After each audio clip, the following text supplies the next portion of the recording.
Et bonjour à tous dans ce nouvel épisode de Critique biaisée, le barbecue, dans lequel nous allons rentrer dans les détails du très fameux Justice League Snyder's Cut, ce film de super-héros présent sur toutes les plateformes de streaming mondiales, a déchaîné les foules, a déchaîné les critiques, dont les nôtres. Les critiques biaisées s'en sont données à cœur joie, et nous accueillons aujourd'hui dans le podcast de Critique biaisée, éponyme de Critique biaisée incroyable, Romain. Salut Romain. Et salut tout le monde. Benjamin, coucou. Bonjour à tous. Olivier. Salut les loulous. Et Pierre. Et bonjour. Les amis, avant de commencer à rentrer dans les détails, dans une chronique incroyable que Romain va nous donner, va nous offrir, qui va rappeler l'histoire de ce Justice League Snyder's Cut. Avec un nom comme ça, il a forcément une histoire incroyable. Il va y avoir un débat avec ceux qui l'ont aimé, ceux qui l'ont pas aimé, où va vraiment y avoir un fight incroyable, plus qu'un combat de boxe. Il va y avoir du sang, de la glaire, ça va être formidable. Il va y avoir une petite chronique IA, intelligence artificielle, par Olivier avec son copain Lulu, une machine entraînée pour vous donner du plaisir. Le jeu de Romain, aka le jeu des critiques, où nous allons devoir reconnaître ensemble, en communauté, de quelles critiques, des critiques pondues sur Internet, qu'est-ce que ça fait cette référence, etc. Où Olivier est le champion incontesté. Pour l'instant, la recommandation des chroniqueurs et une petite conclusion. Avant de commencer, d'aller dans pourquoi Justice League Snyder Cut, pourquoi ce nom, pourquoi Snyder, pourquoi le cut, une petite question blitz. Si vous étiez un super-héros, n'importe lequel, vous pouvez choisir n'importe quoi, qui est-ce que vous seriez? Donc un super-héros de n'importe quel univers, vous pouvez en inventer un même si vous le souhaitez, vous pouvez prendre un homme politique, par exemple, Benjamin se rêve en Bayrou des familles, mais vous pouvez prendre n'importe qui. Et nous commençons par Romain, quel super-héros tu serais? Non, mais moi je vais pas être original, je pense que je serais Superman. C'est stylé quand même. T'es un des personnages les plus puissants du monde, enfin c'est quand même, c'est la classe quoi.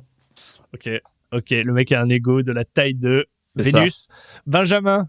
Bah, moi, en fait, j'aurais dit ça aussi, parce que du coup, tu peux tout faire, tu vois. Bah ouais, même si t'as pas envie de foutre une cape et des collants, bah, tu voles, tu fais des gros lasers, tu fais tout, en fait. Ok. Pierre. Alors, moi, j'aurais envie de répondre aussi Superman, parce que même si c'est pas forcément mon préféré, c'est le plus intéressant. Ouais, tu vois, t'as pas envie d'avoir l'histoire dramatique de Batman ou des trucs comme ça. Mais si on doit être un peu plus original, je pense que je dirais Hal Jordan, parce que le principe d'avoir un anneau qui littéralement construit ce que tu imagines, ouais, j'aime bien. J'aime bien le principe de l'anneau.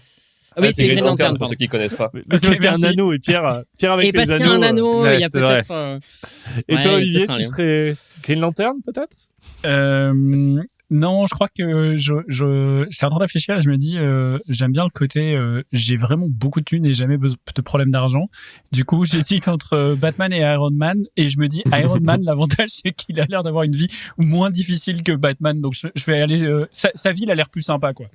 Je rappelle à nos chers auditeurs que Olivier, dans l'apéro précédent, quand Romain parlait de Cash is King, a dit « Oh, un truc sur l'argent, c'est sale !» Et il serait vraiment millionnaire. Souvenez-vous. Ouais, mais c'est cohérent. Ce que je disais, c'est je veux pas avoir de problème d'argent. Mais tu n'avais rien compris. Pardon. Et moi, j'aurais bien aimé être Flash, parce que quand il court très vite, il peut faire des trucs incroyables, d'ailleurs, qu'on voit dans Justice League. Donc, remonter le temps, voilà, on n'est plus dans le spoiler. Et ben, du coup, Flash, il me fait plaisir. En plus, il a une vie cool, et il a une amoureuse qui est sympa. Il a une vie cool. Enfin, voilà. Et ouais, il a une vie cool. Ouais, bon, enfin, il a une vie cool. Il a son père qui est en tôle. Son père est en prison, sa mère est morte. Ouais, mais il le fait sortir. Les héros de la vie. Vraiment une vie cool, hein. Ça arrive. Le genre d'adolescence dont on rêve tous. C'est ça. Nous enchaînons. Justice League Snyder's Cut. Pourquoi ça existe? Romain, toi, le cinéphile, limite un Wikipédia du cinéma. Dis-nous tout, s'il te plaît. Je vais essayer d'être assez succinct, parce que c'est vraiment le bordel quand même. Il y a sûrement des trucs que j'ai ratés, des trucs qui sont pas forcément justes. On va tenter d'expliquer depuis 2013 du coup. Qu'est-ce qui se passe? Parce que c'est un sacré bordel là-dedans. Donc tout commence en 2013. Snyder signe avec la Warner pour sortir Man of Steel.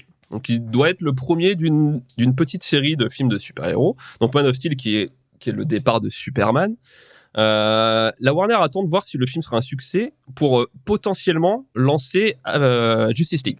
Parce qu'en 2012, vient de sortir Avenger chez Marvel du coup. Donc la Warner et DC se disent bon, on veut faire un Justice League, on veut faire la même chose. Si Man of Steel marche, on signera pour ça. Donc le film est un succès, pas de souci. On signe donc pour un Batman contre Superman avec Snyder et 2 Justice League qui devront enchaîner. Donc en 2016, Batman contre Superman qui ouvre donc la porte au DCEU, donc le DC Extended Universe. On y voit la première apparition de Batman et de Wonder Woman, de Lex Luthor et de Doomsday. Et post-générique, on y voit donc Flash, Aquaman et Cyborg. Ok, le film marche, toujours pas de souci. Donc on commence dans la prod, on part dans la prod donc du coup en 2016 de Justice League. Et là c'est le bordel qui commence entre les scénaristes qui sont pas ok avec la Warner parce que le film est trop sombre. La Warner veut quelque chose de plus coloré, de plus rigolo, de plus quelque chose de tourné vers l'espoir et l'optimisme. Ça colle pas du tout avec la vision de Snyder. D'ailleurs, 1 an avant, la Warner a dit que ça serait les derniers films sombres et qu'ils voulaient que des trucs rigolos et fun à la Marvel. Ce qu'on a vu par la suite, hein. Aquaman, toutes les merdes qu'ils ont sorties par la suite, c'est changement de direction total. Enfin, bref, ça n'a pas de sens. Du coup, il y a un gros conflit entre la Warner et les scénaristes dans un premier temps. Et dans tout ça, la fille de Zack Snyder se suicide. Donc, dans un premier temps, Snyder continue de travailler sur le film. Il s'enferme dans le travail, en fait, pour essayer de... il s'enferme dans le travail pour essayer de passer à autre chose. Ça marche pas du tout. Il n'y arrive plus. Et il dit à la Warner, je peux pas continuer, je quitte le projet. Donc, il quitte donc le projet. Alors, la prod qui était déjà chaotique, et le film se retrouve carrément sans réalisateur. Du coup, la Warner décide de virer... Alors, ils vont virer dans le tas aussi le Junkie XL, qui est le réalisateur qui fait les bandes originales depuis Man of Steel. Et ils vont prendre Danny Elfman. Donc du coup, il y a même plus de cohérence dans le sound design, dans le son, tout ça. Par la suite, ils vont du coup prendre Whedon, qui était au scénario, lui. Ils vont le reprendre en réa. Donc Whedon, pour ceux qui ne savent pas, c'est le mec qui fait Avenger. C'est le réalisateur d'Avenger. Donc ça n'a vraiment, on part dans un truc qui n'a plus de sens, quoi. Et donc du coup c'est parti. Le film va sortir. C'est une purge. Le film a des côtés comiques parce que demandé par la Warner, on a un Batman qui nous fait des blagues. Finalement, Superman n'a pas son costume noir. En vrai, c'est n'importe quoi. Personne kiffe. Snyder avoue que un quart de ses shots ont été utilisés par Whedon. Donc il y a qu'un quart du film qui a été utilisé du coup de ce qu'il a tourné. En bref, c'est cata total. Quelques mois plus tard, on va donc avoir le hashtag qui va apparaître sur les réseaux, qui est Release the Snyder Cut. Donc, ça va durer 2 ans. 2 ans de lutte de la part des fans. Ça va dans tous les sens, hein. Il y a des bons trucs comme des mauvais. Le truc très bon dans cette histoire, c'est que les fans ont quand même récolté 500 000 euros pour la SFP. La SFP, qui est l'association contre le suicide. Donc c'est quand même sympa, ils ont été remerciés en début d'année, ils ont récolté 500 000 euros en 2 ans, donc c'est quand même une bonne chose. Donc tout ça pousse le studio, on a Gal Gadot, on a Jason Momoa, on a Ben Affleck, on a Snyder, on a Ray Fisher qui vont tous pousser dans ce sens pour avoir ce Snyder Cut. La Warner dit pendant 2 ans, les gars, il n'y a pas de Snyder Cut en fait, on n'a pas de bande. Donc pendant 2 ans, il y a la Warner qui va nier en totalement cette existence de bande d'un autre film.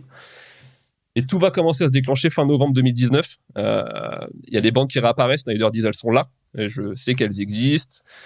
On rentre pour parler. Et début 2020, en février, la Warner rappelle Snyder en disant OK, pourquoi pas. Et tout ça est signé en mai 2020. 70 millions de plus pour retourner 2700 VFX. Et voilà, l'accord est signé. Junkie XL est de retour à la BO. Et tous les personnages effacés par Whedon, comme Atom, Iris West, Granny Goodness, on a le Joker qui va faire une apparition, Martian Manhunter, on a Darkseid qui n'apparaissait pas dans la version 2017. Et voilà, tout le monde revient. Et voilà, en gros, c'est un condensé de ce qui s'est passé. C'est bien plus compliqué que ça. Il y a encore bien plus de choses à côté qui sont insane, comme l'épilogue qui devait pas être un épilogue, mais la Warner a refusé, comme Green Lantern qui devait apparaître à la fin de l'épilogue à la place de Martian Manhunter, et ça a été refusé aussi. Enfin, il y a eu plein de concessions à faire. Il y a un énorme, je pense, bataille d'ego entre la Warner et Snyder. Il n'y a pas de gentil de méchant, mais je pense que les deux peuvent plus se blairer. Et du coup, voilà. En gros, c'est ça l'histoire. Ultra intéressant. Donc, plein de rebondissements, un truc assez innovant. Enfin, c'est une des premières fois qu'il y a autant de drama sur un truc qui réapparaît, qui a déjà été fait. C'est assez improbable. Et du coup, le film devait être écrit. Alors du coup, quand Snyder l'écrit, il l'écrit pour 2 ou 3. Enfin, il y a 2 ou 3 Justice League de prévus. Donc en fait, on n'en voit qu'une partie. C'est pour ça qu'il y a un épilogue qui est bizarre, mais c'est des suites c'est les suites qu'il aurait dû avoir. Plus le film de Ben Affleck qui a été annulé à la suite. Enfin, il y a un bordel qui est sans nom dans tout ça, quoi. Ah, et quelque part, pour moi, en tout cas, on va aller sur le débat assez vite, mais ça se ressent. En fait, quelque part, peut-être, les quelques éléments, moi, qui m'ont choqué, notamment cet épilogue au final, parce que moi, j'avais pas toutes ces infos en tête en le regardant. C'est là où je me suis dit, putain, mais why, tu vois. Et du coup, peut-être oui, que bien sûr. c'est ce soir. Bon, merci pour ce contexte, mon cher En Romain fait, Pédia. Si je peux intervenir, je pense que ce qui est assez intéressant aussi dans cette histoire, ça montre bien une grosse différence de culture entre Marvel et Warner, où Warner, en vrai, ils ont pas de vision claire de où ils veulent aller. Bien Ils sûr. sont très dans la réaction et notamment au succès de Marvel, puisque finalement DC avait quand même vachement plus d'avance. Hein. C'était eux qui avaient fait tous les Spider-Man, qui avaient fait. Ça faisait longtemps qu'ils étaient au cinéma, là où Marvel est arrivé super Alors, tardivement. D'ici, ils n'ont pas fait de Spider-Man. Ah oui, non, Spider-Man, pardon, c'est Spider-Man, Marvel. je dis n'importe quoi. Ouais, c'est avec Batman. ce- Dans les voilà. Batman tu Mais penses il y au a eu Batman de plein Nolan. de Batman, ouais, voilà, c'est ce que je voulais dire. Il y a des man dans les deux.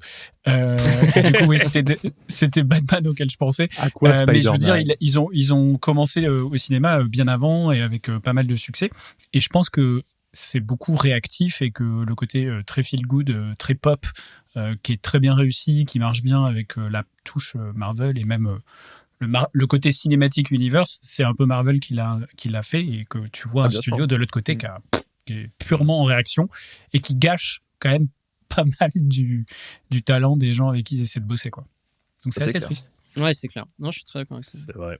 Les amis, passons maintenant sur le débat. Alors, j'aimerais savoir, donc on va rentrer dans les sujets.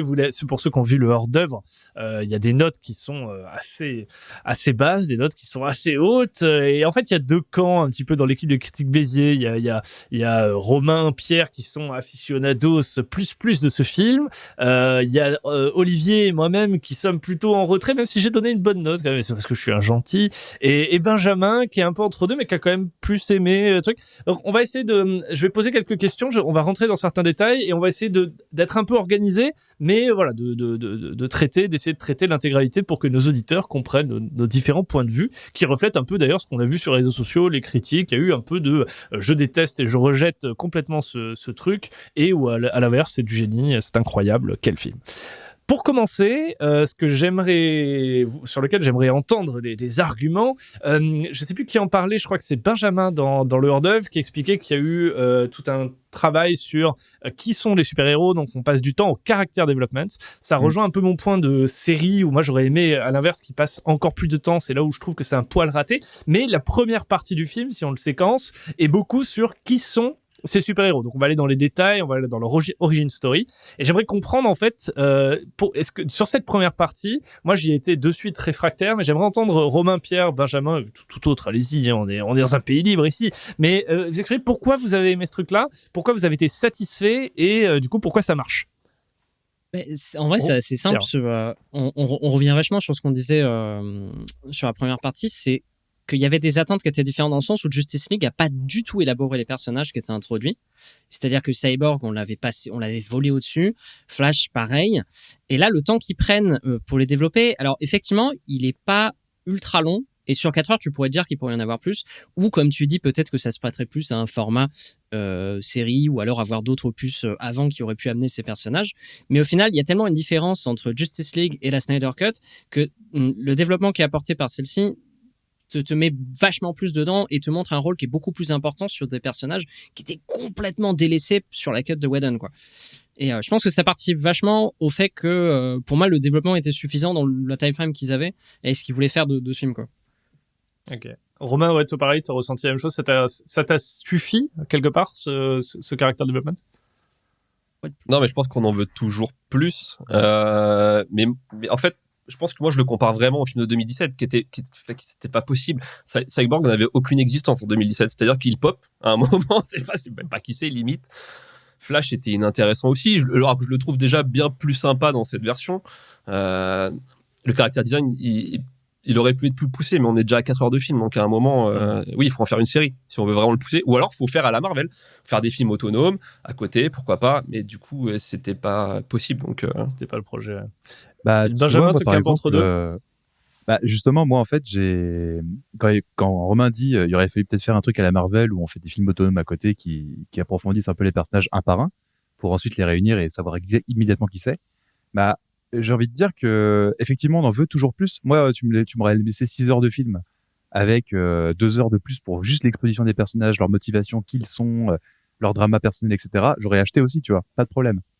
Mais par contre, là où Marvel, je trouve, fait moins bien le taf, c'est que j'en sais autant, voire plus, sur les personnages de ce film que de ceux de Marvel, alors que eux, ils ont des films pour chacun de leurs personnages.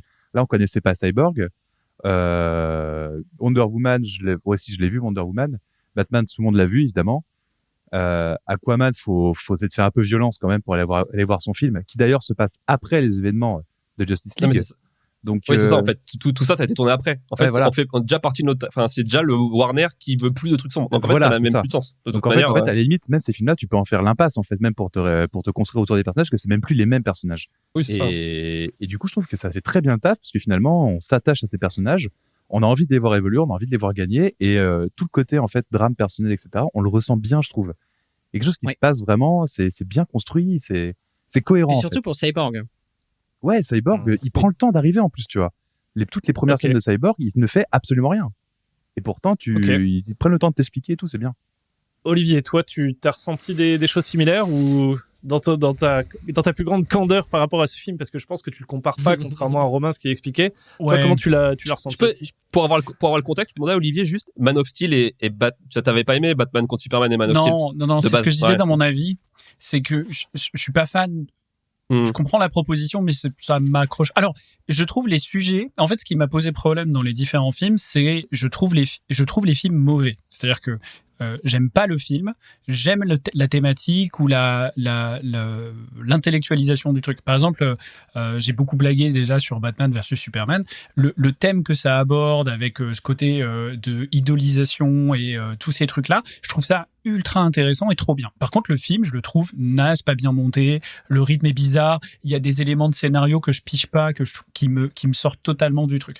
Et ici, c'est pareil. C'est-à-dire que effectivement, je pense qu'on va avoir deux façons de parler du film qui sont très différentes. Parce que d'un côté, vous avez le fait que vous vous êtes immergé dans cet univers de Snyder et sa vision, et donc il y avait une attente, et donc il y avait une compréhension de ce qu'il faisait, etc.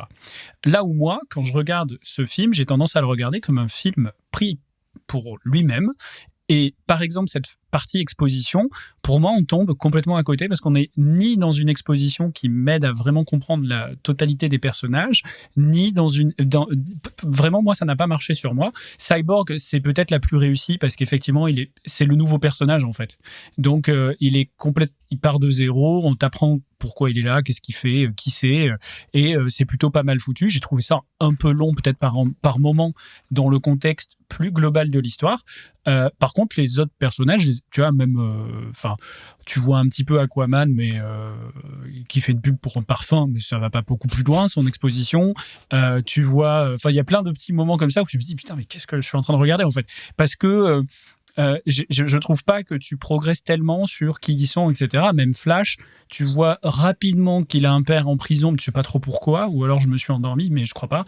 Tu sais pas pourquoi. Enfin, t'as pas tous les enjeux qui sont quand même important, tu vois, un détail comme ça, il a été faussement emprisonné pour le meurtre de la mère du gars, et enfin bon, ça, c'est un truc qui compte. Et il y a plein de trucs comme ça où je me dis, mais ça y est pas. Donc en fait, je me dis, si tu connais pas l'univers d'ici, si t'arrives, tu regardes ça, t'as juste pas mal de longueur, et je comprends la vision de Snyder, et je trouve ça trop bien de dire, on va donner du temps, on va donner de la place aux sentiments, à l'émotion, on va montrer que t'as beau être un super-héros, t'as des émotions, mais là, honnêtement, moi, j'avais du mal à m'accrocher à eux, et il y avait plein de moments où on faisait l'impasse sur des éléments fondateurs de leur backstory que vous connaissez parce que vous êtes des gros fans, mais que plein de gens, ça y était pas. Donc en fait, je me dis, pourquoi? Parce que je veux pas dire de bêtises, mais je pense que ça dure bien une petite heure, cette tranche de film d'exposition. 1 heure sur un film de 4 heures, qui est quand même 4 heures, c'est quand même long, hein, pour un film à regarder. Je me dis, putain, soit tu utilises 7 heures et tu me donnes un peu vraiment tout le temps, tous les points importants, et il y avait plein de points qui étaient laissés de côté et je comprenais pas. Donc je trouvais pas que ce soit une exposition incroyable, même si je trouve la démarche vachement louable. Ouais, la démarche est excellente et j'ai eu la même frustration que toi. D'autant plus que moi j'ai consommé aussi pas mal à la fois des comics et les séries. Tu sais, même le Flash. C'est pour ça que j'en parlais tout à l'heure. Le Flash, on connaît sa backstory. Enfin, moi je connais sa backstory au travers de la série. D'ailleurs, ça m'a choqué de plus voir le même acteur. Bon, après c'est le mercato. Mais du coup, ça m'a déçu et je trouvais que même en connaissant, si je rattache un peu le point d'Olivier, je suis complètement d'accord. Il me manquait quelques points clés qu'aurait fait que ça marche. Alors, je suis conscient de pas le temps, et c'est pour ça que vraiment mon idée après ce film, c'était putain, mais quelle série ça aurait fait? Ça aurait été incroyable, une série d'auteurs avec un réalisateur aussi clivant, avec un univers et qui s'attaque au caractère développement dans la profondeur et à la résolution de tout ce qui fait une série excellente, tu vois. J'en suis resté là-dessus. Et du coup, les 4 heures se seraient résolues comme ça. Olivier, ouais, oui, je veux juste réagir au fait qu'on n'avait pas le temps. Moi, je pense que 4 heures de film, c'est quand même beaucoup plus long que la très grande majorité des films. Ça laisse quand même du temps. Et je pense que c'est un raccourci de dire qu'il n'avait pas le temps, parce qu'il y a aussi comment il a voulu utiliser le temps. Notamment, c'est peut-être une de tes questions plus tard, donc je ne vais pas trop passer le temps là-dessus, mais son esthétique. Et par exemple, dans cette heure d'exposition, alors j'ai une private joke que je faisais avant l'enregistrement, où je dis si vous regardez le film, il y a un passage notamment avec Aquaman que je trouve assez ridicule, parce qu'il est sans t-shirt, face à la mer, il y a des grosses vagues et tout est au ralenti. Tu viens de te taper 30 secondes de film ou 1 minute de film qui servent pas à grand chose, si ce n'est pour forcer l'esthétique avec une esthétisation à outrance. Et donc il y a quand même une façon aussi moi ça m'a posé la question en tout cas de comment il a décidé d'utiliser le temps par endroit, parce que 4 heures de film pour te donner la backstory de 5 personnages, c'est pas rien. Et le dernier point que j'ai là-dessus, sur l'exposition, là on parle beaucoup de la Justice League, je suis encore plus déçu sur l'exposition des méchants. Je ne comprends rien si je lis pas sur qui ils sont dans l'univers. On ne comprend pas pourquoi ils sont là, qu'est-ce qu'ils veulent, qui ils sont, c'est quoi les relations entre eux. C'est pas du tout, mais alors quasiment pas expliqué. Ouais, je suis assez d'accord sur ça. Tu vois, Darkseid, quand il apparaît, il y a une notion de souverain, enfin de dieu, etc. Donc tout le concept de néo-god, machin. Ça, pour le coup, c'est out of the blue, et ça arrive de nulle part, quoi. Donc tu sais qu'ils sont méchants, donc c'est ok, ça donne le change, ils ont l'air vraiment vénères. Mais c'est dommage de pas leur avoir fait une backstory. Je sais pas ce que vous en pensez. Du coup, Romain Pierre, vous les connaissiez, et Benjamin, vous les connaissiez, vous ces méchants, enfin ce concept-là, et ça vous a pas du coup. Moi, absolument pas. Les noms me parlaient, mais je connais pas du tout leur histoire. Mais d'accord. Est-ce que maintenant tu la connais? Je connais un peu plus sur Darkseid quand même, qui a quand même quelques phases où il parle un peu de son passé, tu sais, de ses motivations, etc. quand même, tu vois. Ce qui est en vrai assez rare pour un méchant, parce que on a eu Thanos quand même chez Marvel, tu vois, qui avait une vraie backstory avec de vrais éléments qui permettaient de comprendre son personnage. Mais il est pas arrivé tout de suite, hein, parce que là, si on part en comparaison, on est sur Avenger 1. Ouais. Avenger 1, tu le regardes pour ce qu'il est. Tu prends Avenger 1 tout seul, tu captes rien. Alors exactement. Après, ils ont eu leur film. Je pense que tu tires le bon truc. Et c'est exactement ce que je voulais dire, c'est le côté où, vu qu'ils avaient prévu de faire potentiellement au moins 3 Justice League, je pense que c'est exactement dans ce cadre où ils étaient partis avec l'idée de Darkseid qui arriverait progressivement dans l'histoire. Et là, je pense qu'il y avait vraiment une volonté de montrer un côté un peu plus énigmatique des méchants et de leur motivation, même si tu sais que dans un univers de super-héros comme ça, ils sont là pour détruire, réduire à l'esclavage et contrôler, quoi. T'as pas besoin de beaucoup en savoir plus pour comprendre ça, et parce que c'est grosso modo les motivations de Darkseid de toute manière. Et je pense que clairement, ils sont pas introduits parce que il y avait cette volonté de vouloir les introduire plus tard et de garder juste cette espèce de force omnisciente qui est au-dessus et qui est en mode, il y a quelque chose qui va nous tomber dessus, quoi. Moi, ce que je trouve, moi, ça, pareil, c'est un truc que j'ai trouvé dommage de par la démarche de Snyder, parce que Snyder, il décide dans un film de 4 heures de te mettre 1h30 d'exposition. C'est ballsy, quoi. C'est un truc que tu vois pas tout le temps. Donc, c'est top. Mais je me dis, mais c'est quand même dommage de faire l'impasse totale sur les méchants. D'autant que au moment où il fait où il prend les 70 millions de Warner pour faire cette version du Snyder Cut, il sait très bien qu'il y aura pas de suite. Donc c'est quand même un peu dommage, vu encore une fois, l'intention que je trouve vachement cool de dire je fais de la place. Et vous voyez, c'est ça mon problème avec ce film de manière générale, hein, c'est que je comprends l'intention, mais je trouve tout le temps l'exécution, la réalisation en deçà de l'ambition, quoi. C'est-à-dire, Ouais, parce que je me dis, trop bien, tu fais vachement de place à la backstory, mais dans la backstory de chacun des héros, il y a plein de détails qui me semblent importants qu'on ne voit pas, et du coup, je comprends pas pourquoi tu t'en parles pas, l'exemple de Flash. Et là, pareil, pour les méchants, je me dis, c'est un peu dommage, parce que, vu qu'en plus, on sait qu'il y aura pas de suite, on reste un peu sur notre fin, surtout pour moi, j'étais là, franchement, c'est dommage, je comprends pas. Mais je trouve qu'on se trompe de débat, encore une fois, il n'a pas refait son film, quoi. En fait, il a juste fini ce qu'il a fait en 2017. Enfin, il a eu que 70 millions. Il a retourné 2700 VFX. C'est pas, pour 70 millions, c'est pas cher, en fait. Donc, en vrai, il a juste fait ce qu'il a voulu faire en 2017. Il est pas reparti d'un film à zéro en se disant j'ai que 4 heures.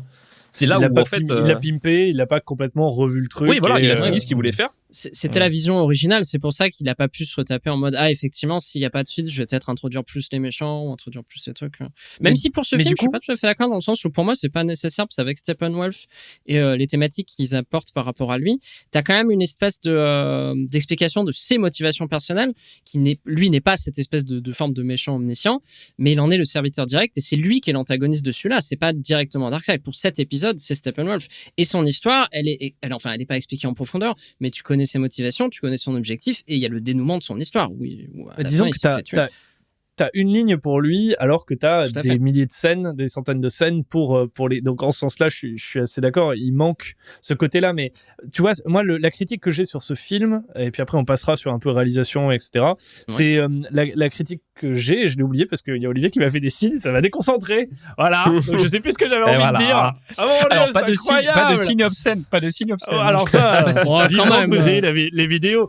Non, en fait, c'est l'œuvre que je critique. Donc du coup, moi, à la limite, je m'en fous de 2017 versus 2021, etc.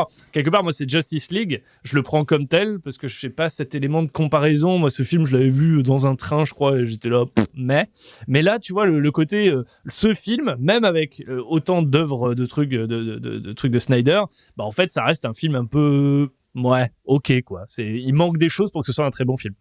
Voilà. Passons, je suis d'accord s'il avec vous ça, plaît. même si on peut pas faire, pour jouer dans le camp des voisins, on peut pas faire l'impasse totale du contexte qui est important. Mais encore une fois, c'est pour ça que je disais, moi j'ai tendance, comme toi, et je te rejoins quand même Thomas, en disant moi j'ai essayé de regarder un film pour ce que c'est-à-dire le film qu'on nous propose, et voilà, c'était un petit détail qui aurait pu me rendre. Passons sur l'œuvre. Parce qu'en fait, le réalisateur, on en parle beaucoup, Snyder, on aurait pu faire sa biographie, parce que Romain, si tu veux donner des éléments de contexte sur les films qu'il a fait pour nos auditeurs, voilà. Et du coup, il a mis sa patte, tu vois. Il y a une patte qui est vraiment énorme dans les scènes, dans les ralentis. Alors, j'en parlais tout à l'heure, et moi j'étais là, putain, mais arrête, on sait que t'as fait 300, calme-toi, garçon. Le 4/3 aussi qui m'a surpris au début. Vous, ce réalisateur, du coup, et peut-être Romain, si tu veux donner quelques éléments de contexte, ou Pierre, ou Benjamin, ou même Olivier, parce qu'Olivier il a toutes les réponses, mais ça c'est pour le jeu de la critique. Du coup, c'est un réalisateur qui sort de l'ordinaire. Vous êtes conquis par ce style-là. Vous kiffez, vous adhérez à ce gars-là. Ah oui, complètement. Moi, j'aime pas tout ce qu'il a fait. Je suis pas non plus, je suis pas fan de l'extrême. Il y a genre Sucker Punch. Je suis pas fan du délire, quoi. Je dis pas amen à tout ce qu'il a fait. J'aime beaucoup ce qu'il a fait. Il a fait Watchmen en 2009, qui est 2009, qui est exceptionnel. Enfin, franchement, le film est exceptionnel. Ouais, c'est vraiment un réalisateur connu pour ses shots, pour sa contemplation, enfin pour sa façon de voir les choses, pour ses ralentis. C'est ma limite de rien dans tous ses films. Et voilà, il a aussi ses intros qui sont toujours très léchés. Dans Watchmen, c'est exceptionnel. Dans Army of the Dead, le premier, dans Dawn of the Dead, pardon, c'est exceptionnel. Et là, l'intro est top aussi. Voilà, il a des ça plaît ou ça plaît pas, c'est hyper clivant. Du coup, je comprends. Toi, Benjamin, tu disais Sucker Punch, t'as kiffé, Romain pas trop. Qu'est-ce que tu retrouves, enfin, qu'est-ce que t'as aimé là-dedans? En fait, moi, ce que j'aime bien, chez Snyder, et je trouve que c'est là où on le voit le plus, c'est dans Sucker Punch, justement, c'est d'arriver à mettre de la beauté dans un truc qui n'a aucune beauté, aucun sens de base. Tu prends Sucker Punch de base, c'est un nanar complet. C'est nul à chier, hein, vraiment. Ça s'écrit le scénario tient sur ma main. C'est même pas joué incroyablement bien, même si je trouve ça très correct, très défendable. Et tu vois, il y a rien qui va faire sortir ce film du lot. Mais la réalisation, il y a des plans superbes. La façon dont c'est monté, t'es dans l'action tout le temps. Et au final, quand le film se termine, t'en as vraiment un peu quelque chose à foutre, en fait, de ces personnages qui, de base, je pense, m'auraient pas touché. Je ressors du film en me disant, j'ai quand même vu de belles choses. C'était absolument pas le film de l'année ni rien, mais il m'a bien plu, tu vois. Là où je pense qu'un autre C'est pareil réal pour aurait... ça, du coup. Bah, en fait, C'est ça. pareil pour ce film. Il ajoute de la gravité et un peu, tu sais, de beauté humaine dans des trucs, en fait, qui sont un petit peu perchés, tu vois. Genre, un super-héros, malheureusement, on n'a pas trop l'habitude de les voir dans le côté faible humain, en fait. Dans leur psyché et tout, tu vois. C'est assez rare, c'est un peu distillé de temps en temps, mais c'est jamais trop le centre. Et là, c'est vraiment au cœur, tu vois. Nous ne sommes que des humains, ok. même si on a des pouvoirs et tout. Et il y a une beauté, je trouve, qui se dégage de ça et j'aime bien. C'est la beauté. Et Pierre, toi, c'est l'épique qui te plaît le plus chez Snyder, ce côté où c'est un Moi, ça spectacle dépend. permanent. Moi, c'est plus le côté. Enfin, pour moi, ce qui me marque le plus chez Snyder, c'est l'atmosphère et l'ambiance qu'il apporte. La façon dont il fait ressortir, comme je disais tout à l'heure, la noirceur de certains personnages, les dilemmes qu'ils peuvent leur poser. Alors oui, des pics sur les pics, ça me gêne pas du tout, parce que je suis client de ce genre de choses. Mais c'est pas non plus forcément ce qui me plaît le plus dans ses œuvres. Et ouais, pour moi, le meilleur exemple, c'est vraiment ce que j'ai vu sur Man of Steel et Batman contre Superman.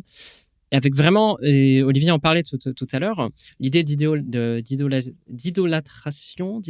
je sais plus exactement le bon terme, excusez-moi, de ce personnage, et qui était très bien amené avec le conflit entre Batman, qui au final, lui, est un humain, Superman, qui est un être entre guillemets supérieur, à qui on donne énormément de responsabilités, et cette notion de savoir à quel moment il peut aller trop loin, quelles sont les limites de ce qu'il doit faire, etc. Et toutes les scènes qu'il arrive à mettre en place pour te donner ces sentiments. Enfin, moi, j'ai une scène qui me marque profondément, qui me marque beaucoup, c'était celle de Man of Steel, où après avoir sauvé des gens, Superman flotte au-dessus d'une foule, je crois que c'est en Amérique du Sud, qui littéralement ont la main levée vers lui comme le sauveur, quoi, comme Dieu. Et je trouve que Snyder, il a un talent pour mettre en scène ce genre d'image. Enfin, c'est une peinture, c'est magnifique, quoi. Ça, tu es très sensible. Olivier, toi, un peu moins, je crois. C'est du coup un réalisateur qui te touche moins. Ça cut, ça patte. T'es un peu plus insensible à ça. Ça dépend. Ça dépend. Non, tu vois, par exemple, dans ce que disait Pierre, je suis d'accord avec tout ce qu'il a dit. Par contre, en fait, pour moi, c'est le bon élève qui essaie trop. Je sais pas comment le dire.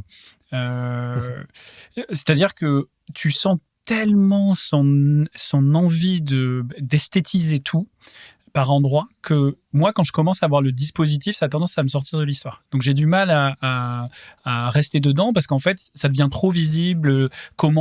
La mise en scène, l'esthétique, encore une fois, c'est un peu ça aussi, les ralentis, les trucs comme ça. En fait, tout devient tellement visible, le dispositif est tellement visible que ça me sort totalement du film. Et moi, j'avais ressenti ça sur un film qui n'a rien à voir, mais genre Call Me By Your Name, si vous l'avez vu, film qui est censé être extraordinaire.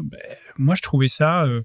en fait, je me disais, on voit tellement le réalisateur qui se dit « Oh là, ça va être un shot incroyable, je vais à Cannes », que moi, ça me sortait du truc. J'étais là, ouais, mais n'oublie pas de raconter une histoire aussi, tu vois. Et en fait, j'ai ressenti la même chose dans ce film-là, où surtout les premières parties, parce que la deuxième partie, je suis moins fan. Et après, l'esthétique en général, il y a des trucs qui me plaisent moins. C'est quand même vachement sombre. Je parle pas de thématique, je parle vraiment à l'image, quoi. C'est vraiment très très très sombre.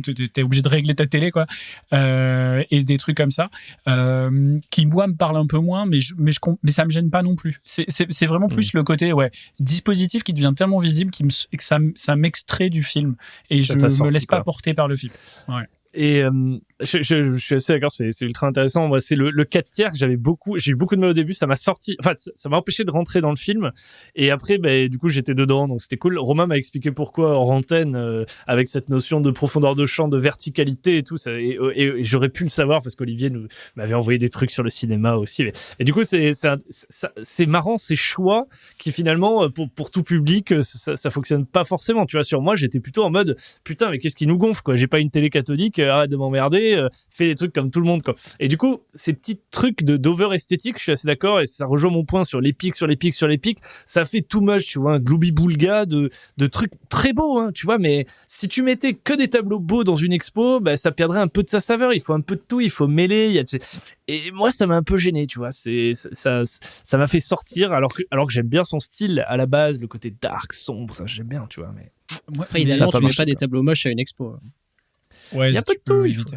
Du contraste, c'est ça que tu veux dire. Un peu Du plus contraste, de diversité. exactement. C'est-à-dire que c'est un peu Exactement. répétitif, et d'ailleurs, à travers les films qu'il a pu faire et qu'on a cités, c'est un poil répétitif. Je dis pas que tout se ressemble, mais il y a quand même pas mal de répétitions. Mais c'est aussi ça, avoir un style, hein, donc c'est pas forcément C'est un un mauvais style. truc. Comme me disait Romain, c'est un peu comme Tarantino, il a un style, il l'emprunte, Ouais, voilà. et t'aimes ou t'aimes pas, quoi, tu vois, c'est... Mais Par contre, peut-être que j'aurais eu plus de mal, moins de mal, je veux dire, à rester dans l'histoire aussi si l'histoire était bonne. Je sais pas si on va en parler, mais personnellement, j'ai trouvé le scénario quand même particulièrement pété. Alors peut-être c'est lié au contexte aussi, mais je suis pas convaincu non plus.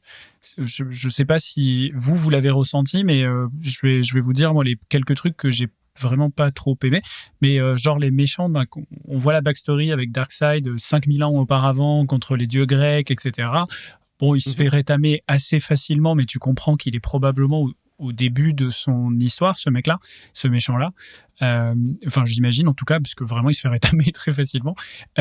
Mais après, donc tu comprends aussi qu'il y a un truc qui l'intéresse particulièrement sur cette planète, mais pour une raison qu'on ne saura jamais vraiment. Pendant 5000 ans, il va oublier l'adresse de la planète. Donc, il se souvient plus où elle est. Il ne sait plus que c'est la Terre, etc., etc. Donc ça, j'ai trouvé ça vachement étonnant, d'autant que ça marche pas trop, puisque du coup, comment il s'appelle déjà l'antagoniste de ce film-là? Steppenwolf. Le taureau. Ouais, Steppenwolf. Lui, quand il arrive, la première chose qu'il fait, c'est aller se battre contre les Amazones. Il a l'air de reconnaître les Amazones, mais il se souvient pas que c'est la même planète où ils avaient vu l'équation d'Antivie ou je sais pas quoi. Et là, tu dis, mais tout ça, en fait, ça marche pas du tout l'histoire. Donc, t'as un grand méchant donc moi je connais rien sur lui, hein, donc Darkseid, etc. Donc je comprends pas ses motivations. Je sais qu'il est déjà venu sur cette planète, mais il a oublié que c'était celle-là.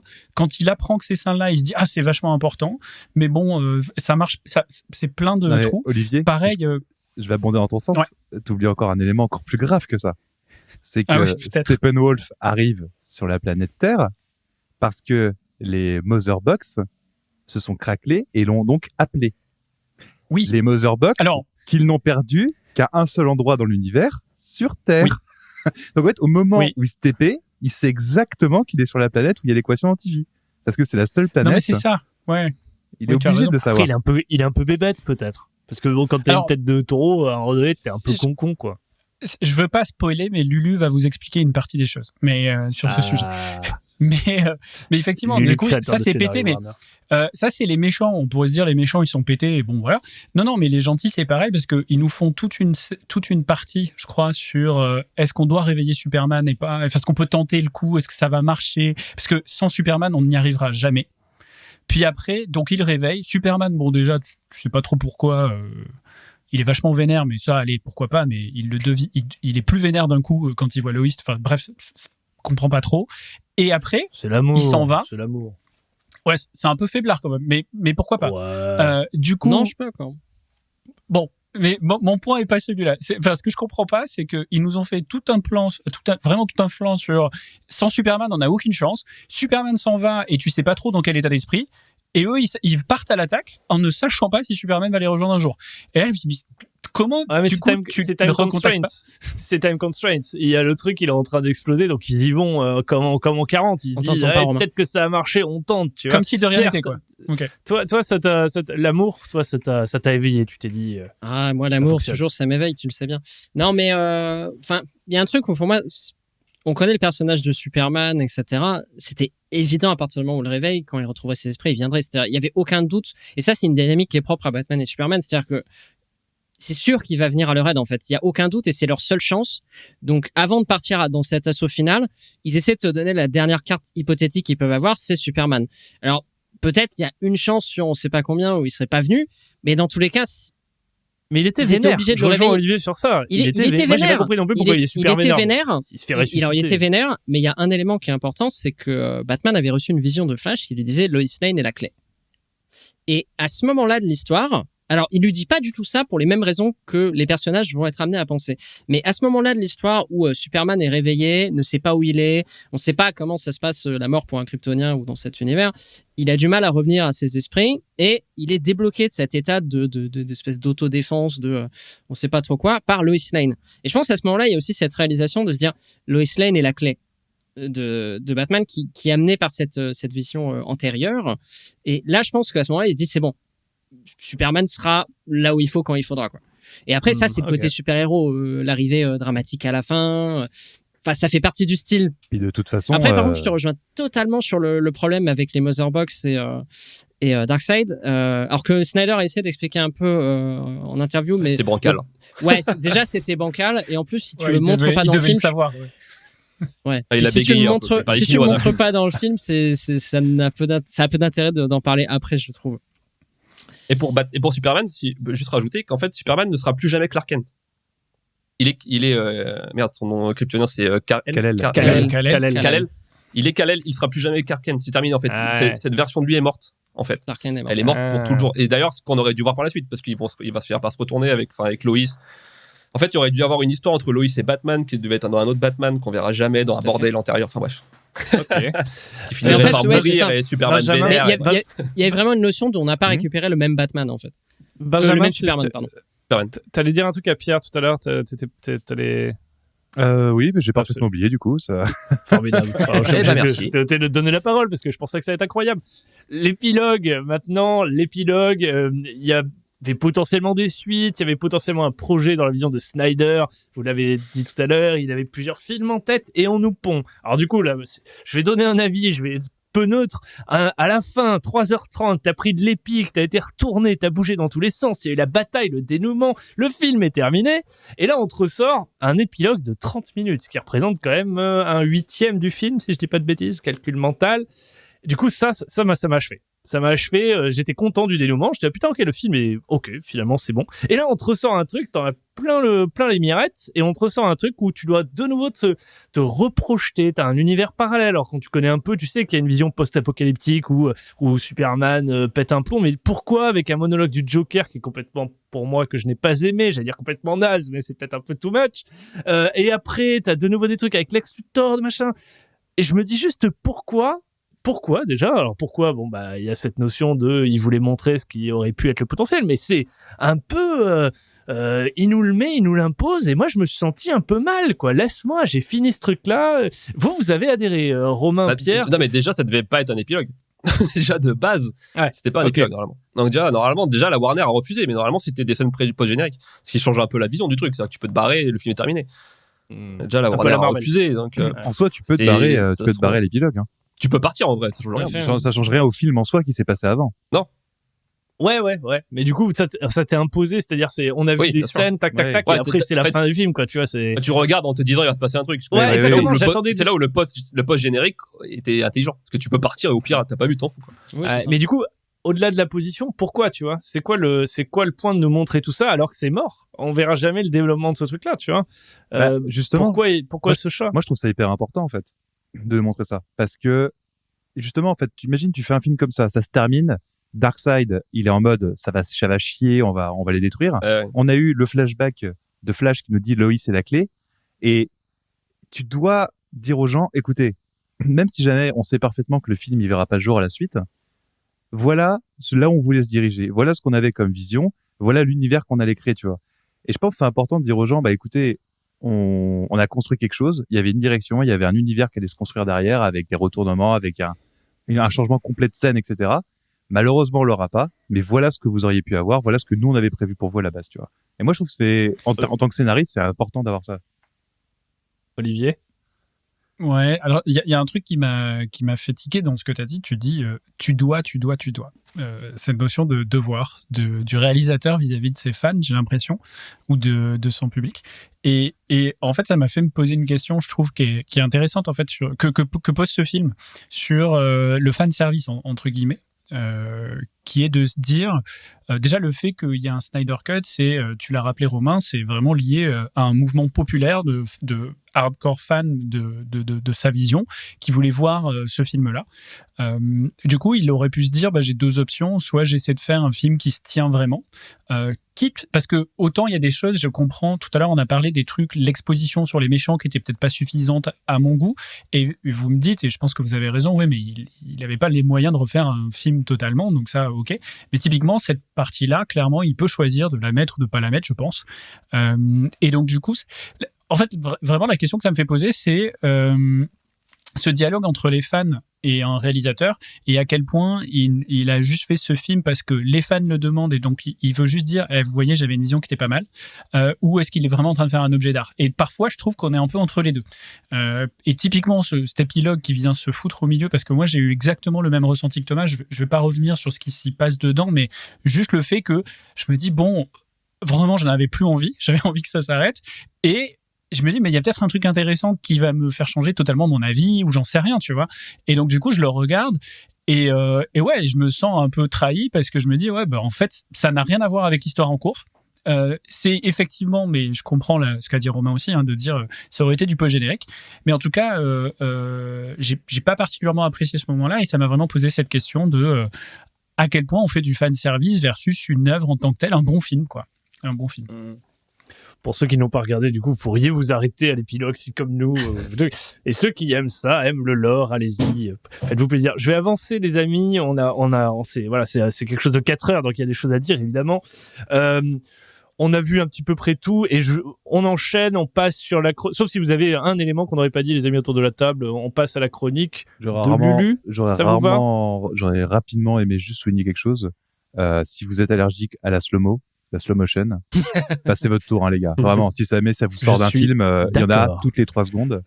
Donc voilà. C'est important. Tu sais que c'est marrant parce que j'ai lu une info, mais alors c'était le 1er avril, donc j'arrive pas à savoir si elle est vraie ou pas.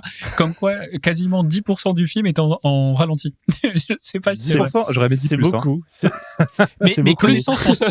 Mais connaissant son style, en vrai, je me demande si c'est possible. On aurait pu faire comme avec certains. Okay. On aurait pu faire comme avec certains podcasts et faire x2. Si vous faites ça dans nos podcasts, vous pourriez faire pareil sur le Snyder Cut. Nous allons parler comme ça. Et Lucien, expliquez-nous un petit peu qu'est-ce que vous allez nous proposer aujourd'hui. Oui, ok, cool. Donc c'est à moi. J'étais hyper prêt, comme vous pouvez vous en rendre compte. Je vois ça. Ah, quel talent d'impro. Ouais. Olivier, hors écoute, me fait souvent des signes pour dire va plus vite. Et là, je vais plus vite et il n'est pas prêt. Olivier. Allez, mais non, je suis super prêt. Tu vas être alors, puni. Ça y est. Vas-y, je me lance. Donc, la chronique de Lulu. Ça y est, Lulu, notre intelligence artificielle fan de scénario, a fait son test PCR et est de retour. Du coup, dans cette période, période troublée, on a appris 2 choses. La première, c'est qu'une IA peut attraper un virus. Voilà, quel choc. Et que Lulu a plein de choses à dire sur Justice League. Alors, sans plus attendre, voici ses propositions pour améliorer ou tenter d'améliorer ce film, et pourquoi pas faire une 3e version, le Lulu's Cut. La première proposition. Imaginez que Superman meurt, et en réponse à ça, d'anciennes armes appelées Mother Boxes se réveillent. Et oui, elles avaient super peur de lui sinon. Bon, ça explique pas trop pourquoi pendant 4950 ans, ils se sont pas réveillés, mais passons. En conséquence, une créature, mais alors très méchante, les détecte et décide de les récupérer pour améliorer son hobby favori, à savoir détruire des mondes et mettre des gens en esclavage. Batman, qui dans le même temps est écrasé sous le poids des responsabilités, ça nous change, décide d'unir les forces de plusieurs héros pour protéger la Terre en toutes circonstances. Avec l'aide de Wonder Woman, il trouve Cyborg, un robot qui est à peu près aussi bien que Lulu, enfin un peu mieux parce qu'il vole, quoi, et un martien qui peut prendre la forme de votre mère si jamais vous êtes confiné, incapable de lui rendre visite. Il trouve ces 2 personnages-là. Bref, c'est quasiment le même film, sauf qu'ils n'entendront jamais parler de Flash. Quel plaisir. Alors, qu'est-ce que ça changerait ? Ça change énormément de choses. Du coup, le méchant récupère toutes les boîtes, les synchronise, détruit la planète. Le méchant est mort, puisque s'il détruit tout... Enfin, bref. Le méchant est mort, la Justice League est morte, la planète a disparu. Finalement, Lulu est fataliste. Tout ça pourquoi ? Très fataliste, Lulu. Bon, je vais pas faire ma Warner. Ouais, ça paraît pas Warner. Peut-être c'est une version qui est pas assez feel good.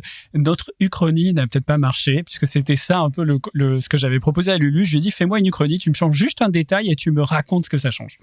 Bref, donc je pense que ce film-là passera pas le mérite de la Warner.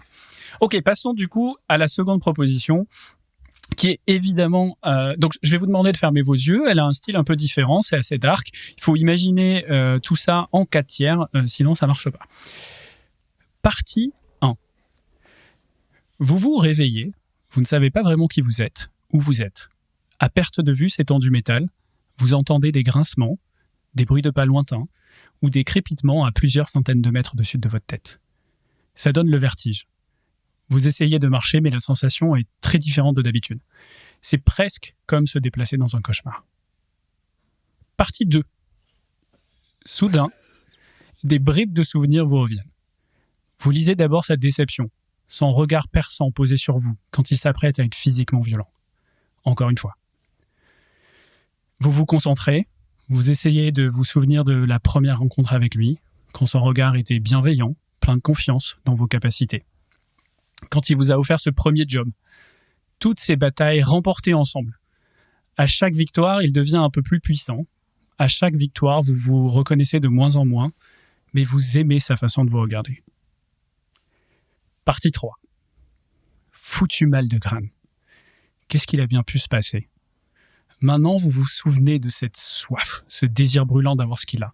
Vous aussi, vous vouliez inspirer la peur, que votre nom vous précède partout dans la galaxie. Cela ressemble au rêve d'un autre. Mais vous réunissez vos généraux, vos meilleurs combattants et vous organisez un putsch. Partie 4. C'est le jour J. Il voyage en comité réduit. Vos généraux et vous êtes prêts. Vous lancez l'attaque, le vaisseau tombe. Darkseid, lui, n'a aucun mal à tuer tous vos loyaux soldats. Il s'approche de vous, vous expliquez que vous avez perdu raison, que c'était un égarement et que cela n'arrivera plus, que vous n'avez pas vraiment d'explication sur pourquoi, mais vous lisez la déception, vous lui faites pitié. Il vous fracasse le crâne, et à demi conscient, il vous bannit et fait de vous un exemple. C'est un peu plus dark que d'habitude. Putain, c'est un film je sur me sens Stephen pas Wolf. très bien. Partie 5. Ah, c'est un peu long, hein, c'est un peu un Snyder Cut aussi, quoi. Partie 5. Vous êtes rétabli, mais toujours brisé. La culpabilité et l'exil vous rendent fou. Vous ne comprenez pas pourquoi vous avez pris autant de risques, pourquoi vous avez trahi cet être qui est censé tout vous avoir donné. Pouvoir, confiance, raison d'être. Vous décidez de vous racheter, de combattre en son nom sans relâche, jusqu'à qu'il accepte vos excuses. Dans le même temps, tous ces potentiels dissidents ont compris la leçon. Personne, pas même le grand général Steppenwolf, ne peut remplacer Darkseid. Partie 6. Vous êtes débordé par une émotion, cette sensation de notre temps. Serait-ce possible ? Les Mother Box 6 sont-elles de nouveau éveillées ? Vous savez ce que ça signifie pour l'univers ? Vous hésitez, mais pas plus d'une seconde. Son emprise se resserre sur vous, votre crâne vous fait mal, c'est évident, c'est la solution pour trouver une rédemption. Trouver et unir les Mother Boxes, vous foncez donc vers la planète Terre. Épilogue. Dans cette version, du coup, Lulu a décidé d'expliquer pourquoi Steppenwolf est si résolu quand il arrive sur Terre. Quelles sont ses motivations ? On comprend donc que Darkseid a certainement utilisé son influence pour en faire un exemple et tuer toute dissidence, qu'il avait peut-être pas l'intégralité de son libre arbitre, un peu à l'image de Superman dans l'univers alternatif. Et si Steppenwolf était en fait une victime de Darkseid ? Voilà. Eh ben, on a l'origin story. On l'a. C'est beau, On c'est a beau. enfin l'origin story de. Par contre, de Steppenwolf. les premières parties en mode mari violent, ça change quand même beaucoup la lecture du scénario. Hein. Ils ont une relation spéciale quand même. Hein. Ils ont une relation spéciale. Lulu était dark là. Et... Ouais. Bah, il Sacré s'est laissé Lulu. inspirer. Il s'est laissé inspirer, je crois, par Snyder. Il y avait un peu de slow-mo par endroit. Il y avait du 4 partout. J'avais C'est- ce mime à la voix que peut-être quand il descend. Alors, Step. Formidable. Et Est-ce tout que ça en Lulu- noir et blanc, non aussi, non, alors, parce que normalement le Évidemment. film est en noir et blanc. C'est- il faut oui, c'était écouter en le noir et podcast en blanc. noir et C'est blanc. l'audio en noir et blanc. Olivier, t'as une très bonne proposition avec Lulu ou c'est... Non, c'est ok. il s'arrête là. Il n'y a pas d'épilogue Le sur l'épilogue. podcast dure 4 heures. Bienvenue dans la courtoise cut. Romain, tiens, à toi, le jeu des on en vient. critiques. J'espère que Olivier, qui est du coup le champion depuis 4 sessions, si je ne m'abuse. Je crois que c'est votre va- moment, va les être gars. détrôné. Ouais, ouais. C'est la Enfin, fin cette fois, Olivier, tu m'entends ? Ton règne de Pierre, t'avais dit ça terreur. Pierre, t'avais dit ça pour Marvel aussi. J'espère que d'ici là, Oui, tu mais t'as révisé tes alors- classiques. J'espère que t'es chaud, Tu vois, Pierre. y J'espère aura que t'as bien bien un reçu moment- les notes que je t'ai envoyées de l'ordre. Mais il fallait pas le dire, ça. Ah, pardon. Non, mais je me dis Bon, qu'il y a voilà. un moment, tu vois, avec tous les sujets qu'on a, il y a un moment où il tombera. Et à ce moment-là, Olivier, je serai là. Allez, bah, j'espère que c'est maintenant. Il devrait tomber là. Attends, Du Romain. coup, le que petit c'est jeu, je prends des critiques au hasard, enfin pas au hasard, je prends les plus biaisés sur Allociné, il y a quasiment que ça, donc c'est assez facile. Du coup, c'est sur l'univers d'ici, film et série mélangés, il y a un peu de tout. Je vous dirai quand c'est une série ou un film, ce sera plus simple. Donc on est parti, n'oubliez pas, chaque pré-shot et réponse fausse, c'est -1 et c'est -10 si j'ai envie. Alors, pour commencer, un petit film, 0,5, ça n'a pas plu. Le film sans création d'action et d'histoire, avec un super-héros nul qui se croit avec les pouvoirs de tous les autres super-héros. La vitesse de Flash, la force de Wonder Woman, le Pierre. vol de Superman. Vas-y. Alors, j'ai fait une erreur. J'aurais pas dû. Thomas, Ah, putain. Thomas. Ouais. Green Lantern. Non, peut-être -1 tous les deux. C'est plus un film pour enfants qu'un DC Comics, ce Pierre. film. Thomas. Olivier. Oui. Ah, Oui, Pierre. Shazam. Ouais, Shazam. T'as 0 du coup. Bien, bravo. C'est pas juste, il avait C'est déjà dur joué, quand il même. aurait, Je me il bats aurait pour pas maintenir dû. la. Alors, Romain, je tiens à dire, Mais- je suis très mécontent. Je voulais dire Shazam, et l'autre, il a pu jouer alors qu'il s'était déjà planté. Et ça, c'est inacceptable.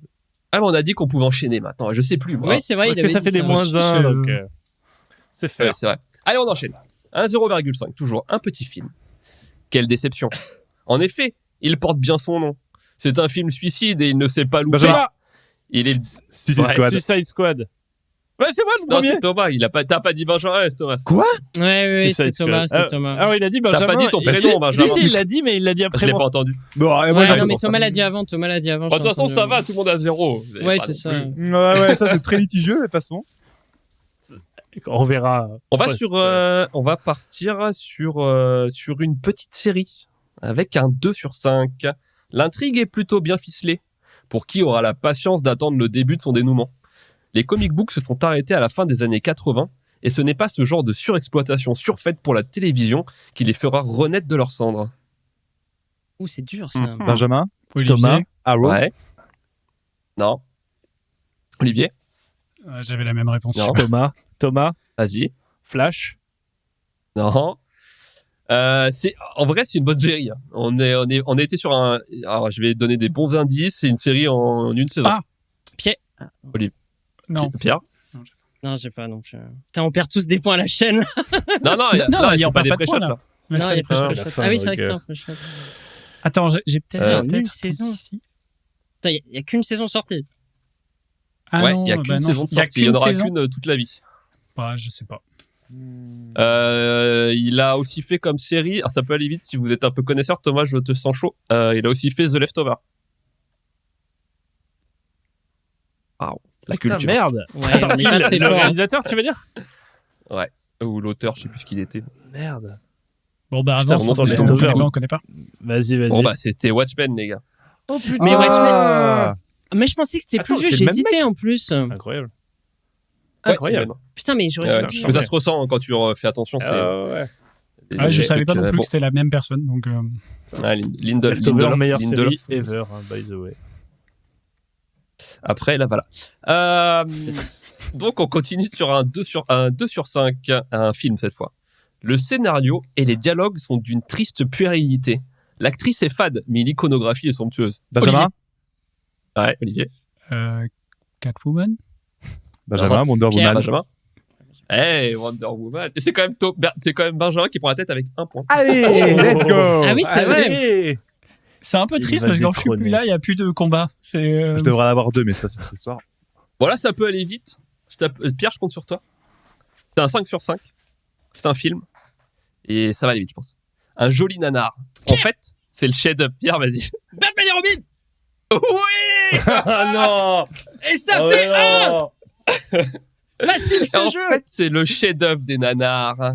5/5. c'est Avoir beau. un point grâce à Batman et Robin, je sais Ouais, pas. tu dois si- avoir- Alors, on va- devrait avoir, attention, ouais. attention, parce que ça risque d'être un jour mon Joker pour le podcast.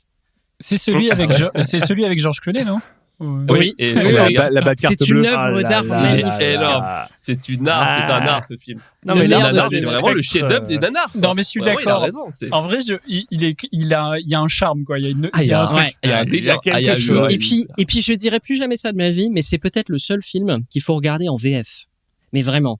Ouais, j'avoue. Mais C'est c'est les tellement trucs laid. qu'on a vu Ça quand on rajoute était au gamin, nanar. donc T'as souvent acheté t'as un ça. froid.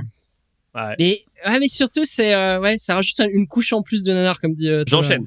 Parce que sinon, on passe la nuit là. Allez, 5/5, un film. Quand je vois les daubes que Nolan a fait avec Batman, je me suis dit que ce Batman est un chef-d'œuvre. Le réalisateur a bien compris, voguant entre comics et ambiance sombre. Je l'ai revu et Olivier. il a pas trop. Ouais. Batman versus Superman. Non. Thomas Thomas Ouais. Thomas. Dark Knight Rises. Non. Pierre, Il a cité Pierre, les tu veux Nolan. tenter? Batman Begins. Non. C'est moins pour tout le Bah monde non, là. quand je vois les Moins daubes pour que tout le Nolan monde, a là. fait. Mais oui, il Pas a logique, dit qu'il histoire de citer Nolan. Ça. Alors, il a Ah ouais. Nicholson au sommet de son art. Kim Basinger est une superbe Benjamin. réussite totale. Ah, Merde, c'est film avec Catwoman, c'est Batman Returns. Non. C'est Batman, C'est Batman, tout ouais. court. Vous C'est avez celui avec Catwoman, tenté quoi, celui mais- de Putain, Batman de Burton. En vrai, ça fait trop mal à la tête parce qu'en Mais- fait, comme ça citait les Nolan, je me suis dit ça doit être un film d'après. C'est juste que Eh oui. putain. Non, moi j'ai mal compris aussi. Je pensais qu'il disait qu'il aimait pas les autres films de Nolan et du coup ça l'avait Oui, surpris. c'est Alors, ça. Je pensais que ça aurait été le premier Ouais, c'est Batman ce qu'il a de dit. Nolan. Ouais, c'est ça qu'il Ok. dit. Mais sauf qu'il écrit la vie après les Mais Nolan. alors, là c'est le 2 Oui, du voilà, coup. c'est Ça ça. respecte Et pas là, la c'était timeline. le Il les deux. a vus après. Ouais, ça respecte pas. Bon, allez, Pas mal. dernière question pour être le roi du monde. On va faire ça comme ça. Une série. Il a adoré, 5 sur 5. Juste sublime. Je rigole parce que je pense à la série, ça me fait marrer. Juste sublime. Un scénario bien ficelé. Hâte de voir la suite. Pour ne pas aimer cette série, il faut sûrement être un poil immature et ne rien y connaître. Je le conseille. Il y en a Oli- aucun rien, mais en plus, il y en a. Vas-y, Olivier. Olivier, je vais tenter parce que franchement, je sais pas, The Flash. Ah oui, c'est ça! Non, mais j'y pensais non, depuis tout à c'est l'heure. Non, il n'y a pas de gagner, il était à -1 là, il était à -2 même. Non, il gagne rien du tout. Il aurait même pas dû pouvoir jouer. Mais Ah ouais, c'est c'était le incroyable maître du cette monde, chatte. Bien C'est joué, Olivier. Mais en plus c'est tout maître- l'inverse. Il faut être absolument immature pour aimer The Flash. J'avoue, le ça n'a maître aucun sens. la critique. incontesté Olivier Courtois pour Ah, mais la attendez. 5e édition. Ah, non, mais Olivier, attendez. Écoute-moi bien. Quand il y aura un Premier. CLI sur le Seigneur des Anneaux, on se reparlera. Mage, attends, Et je suis sûr Romain. qu'il gagnerait. Romain, qu'on soit d'accord. Donc j'avais 1 point et tout le monde avait fait -1 sur la question juste avant. Non, j'avais bon, un une point question aussi. de maître du t'étais monde. tombé à et- moins, Sur t'as Maître répondu du avant, Monde, t'as eu c'est faux. un- Non. Si, si. J'étais tombé à -1, je suis remonté à 0, je suis monté à 1 parce que j'ai eu deux bonnes réponses. Non, mais t'as eu moins Non, au début et j'étais moins à la comprends fin. pas. C'est le maître du jeu qui Romain. en a décidé Voilà. ainsi. Est-ce Bien qu'on peut joué, couper Olivier. Ouais. Est-ce qu'on peut couper la discussion entre les perdants, s'il te plaît? Parce que c'est Oui, pas- ouais, ça ouais, raconte ouais, rien. oui, on sent. Ah bah, moi, ce on que sent je des vais faire, larmes et ce que je vais du faire, sang, c'est que je Plus vais dur faire sera un la moins chute, 8. Olivier, Je vais plus faire dur sera moins la 8. chute. À la fin, je garde tout pour la dernière question. Mais pas dit que je t'élimine pas. C'est pas dit. C'est pas dit. Romain a des raisons que la raison ignore. Bravo Olivier. Eh oui. Nous verrons la semaine truqué. dans 15 jours si quelqu'un arrive à détrôner le maître, À vaincre le sans dieu, péril, le Superman de en la triomphe sans critique. gloire. On va terminer ce podcast avec la recommandation des chroniqueurs. Est-ce que vous avez quelque chose à partager à nos auditeurs Si vous en avez une, allez-y. Romain, Benjamin, Olivier. Bref, moi, je vais conseiller Batman et Robin, du coup, parce qu'on en a parlé il y a 2 secondes. En vrai, ce film, c'est... Non, mais en vrai, si vous l'avez pas vu, alors faut le voir avec beaucoup de second degré, du 4e, du 5e, mais en vrai, c'est fun, quoi, parce que c'est vraiment un nanar. Alors, à l'époque, ça se prenait grave au sérieux, mais avec 20 ans de différence, c'est un pur nanar. Vraiment, Schwarzenegger, il est énorme. Et puis, clowné en Batman, c'est un délire. Franchement, je vous le conseille, parce que c'est vraiment un nanar de compétition, quoi. Sûrement le meilleur. Ah, Pas mal. Gros niveau. Benjamin, Bah, une reco finir de. Non, j'ai pas maté de trucs de plus que la dernière fois, donc chou blanc. Très bien.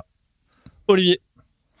Ouais, moi j'ai une reco YouTube pour pas changer, avec une YouTubeuse qui s'appelle Clara Runaway, qui fait des vidéos assez stylées, hyper fouillées, et principalement sur des films. C'est en gros une blinde d'anecdotes, d'explications sur l'intention des réalisateurs, sur la symbolique et un certain nombre de trucs. C'est vraiment assez cool, c'est des vidéos assez courtes, hein, 10-15 minutes. Elle en sort pas très souvent, donc voilà, Clara Runaway.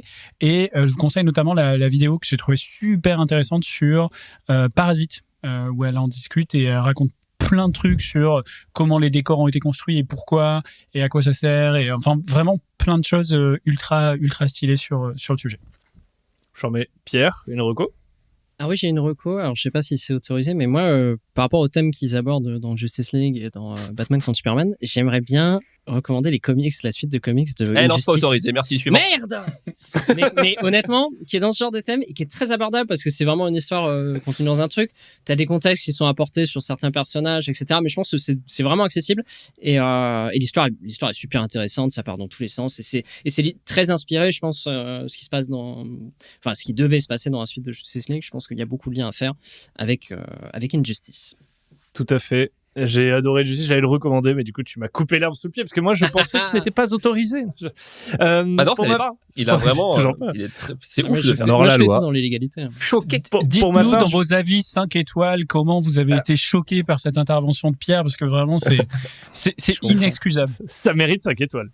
Moi, mérite pour ma 5 part, je vous étoiles. recommanderais Invincible, série de dessins animés sur Prime Video. J'en parlerai peut-être un peu plus dans un apéroco parce que j'ai été littéralement choqué, le cul sur ma chaise. Je le regardais dans le train. J'invite à regarder le premier épisode, à laisser 5 étoiles et à laisser un commentaire pour me dire si vous aussi vous avez été choqué parce que j'ai rarement pris une claque au sens où je m'attendais pas du tout à ce qu'elle allait se passer. Donc je n'en dis pas plus, regardez-le. Il y a 4 épisodes qui sont sortis pour l'instant et le premier épisode, regardez jusqu'au bout et dites-moi ce que vous en avez pensé parce que aïe aïe aïe. C'est la fin de ces recommandations, c'est la fin de ce podcast. Pour la prochaine fois, dans 15 jours, nous allons peut-être regarder Le Serpent sur Netflix, mais nous vous en dirons plus la semaine prochaine dans l'apéroco parce que nous ne sommes pas sûrs, nous prenons notre temps, critique biaisée, on est dans le calme, dans la luxure. On ne traite que de la N'hésitez qualité. pas, et dans la qualité, n'hésitez pas à nous laisser un commentaire avec 5 étoiles, ça nous ferait plaisir, ça nous ferait progresser, ça nous donnerait envie de continuer, donc n'hésitez pas à nous soutenir de cette manière-là. Je vous souhaite une excellente semaine, des poutous partout, et à très bientôt pour une nouvelle aventure. Ciao, ciao. Au revoir. Salut tout le Ciao, monde. bonne semaine.